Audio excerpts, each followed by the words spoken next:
Hello YouTube and welcome back to Psychology Everyday, day 160. Today I have a very special video for you as we are celebrating 2,000 subscribers. Want to start out by saying thank you so much to everyone that has subscribed, everyone that views and likes and comments. I love you so much. So this video is in 4 parts basically, and the first part is about alignment and sort of congruence between your actions and your visions, your thoughts and your, well, actions again, and your feelings. The second part is about the house in the context of Jungian psychology and how it represents you. The third part is the sort of soldier mindset when it comes to your home or your base. And the fourth part is about neuroscience and neurotransmitters and how sort of improving your life is actually one of, if not the most effective and practical way of reaching sort of satisfaction and happiness. So let's get into it. We're going to start with alignment. So alignment basically asks the question, are your actions and your behavior aligned with the vision that you have for your future and yourself? Carl Rogers talked about congruence, which was basically the alignment between your actions, your thoughts, and your feelings. And that if they weren't aligned, you would be incongruent, and that is something that very much drives, bad mental health, not feeling good. Alignment in life is basically, if you want to be something specific, if you want to have a specific life,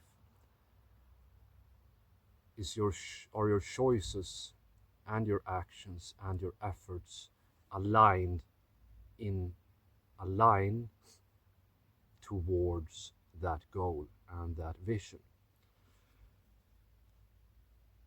The connection to the house as yourself is that your home will be a representation of yourself insofar that it is the external showing of your actions. Someone that is very slothful, very lazy, and very much not sort of conscientious will have a dirty, filthy house.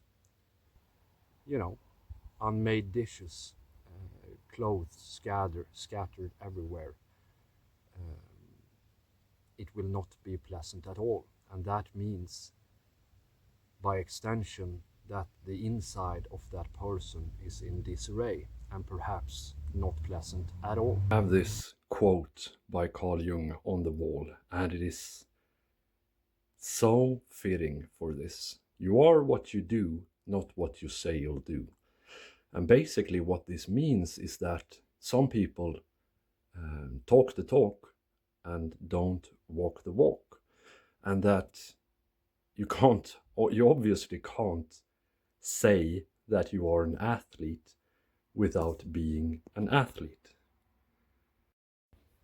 Why then is it so important to get your house in order?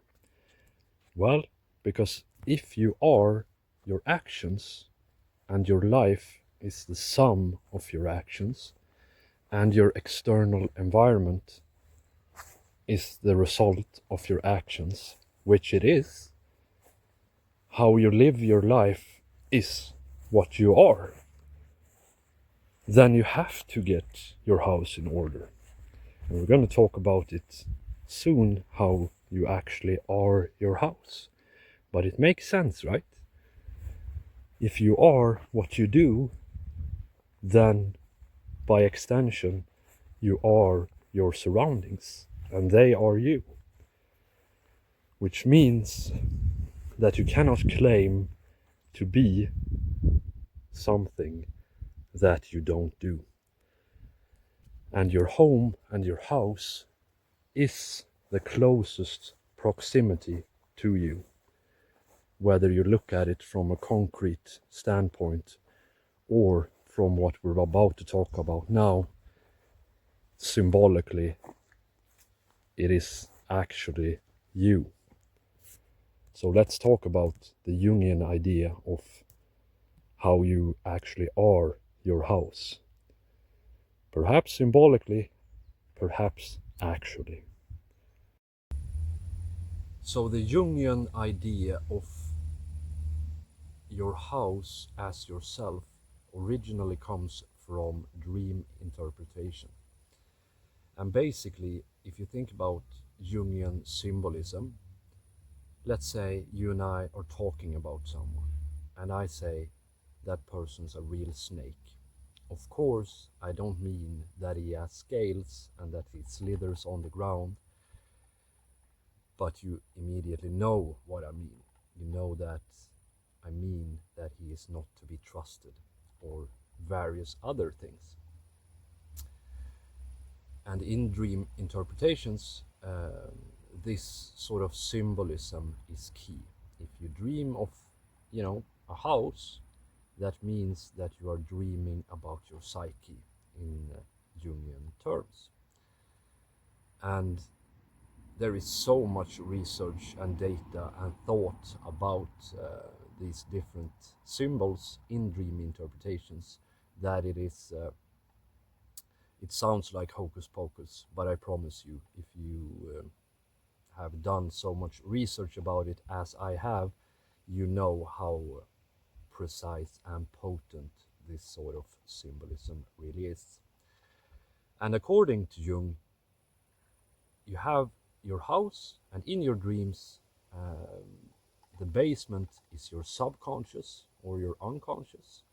And then you have sort of the ground floor, where your living room represents your social persona, and your kitchen is, well, I don't know. But then you have the upper floors, which is basically your rationale, your intellect, and your morality. And your attic is sort of, the higher stuff, like spirituality, your ideals.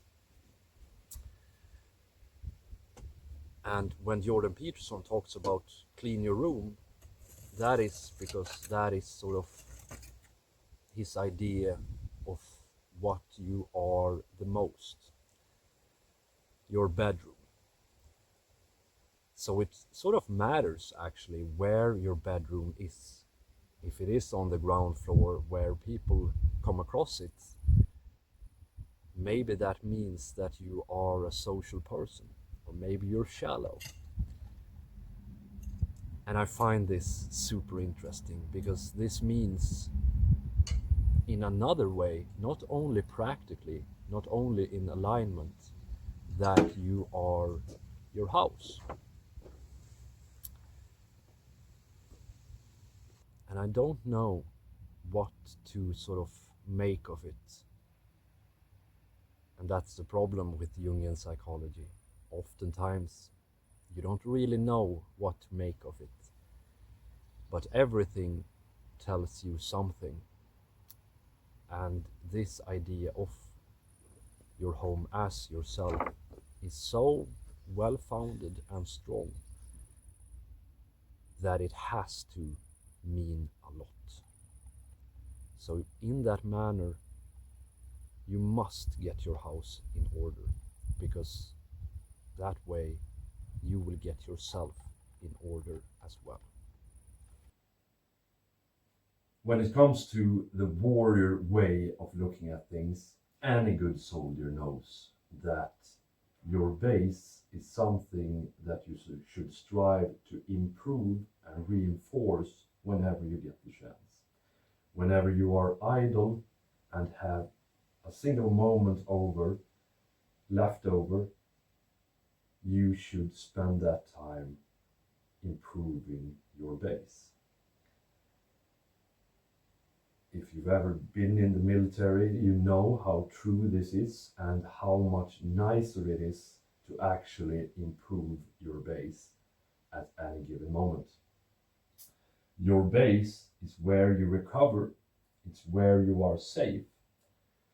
If your base is in shambles or it's garbage, then you will get no peace because, well, it's a shitty place to be, but it will also not feel safe.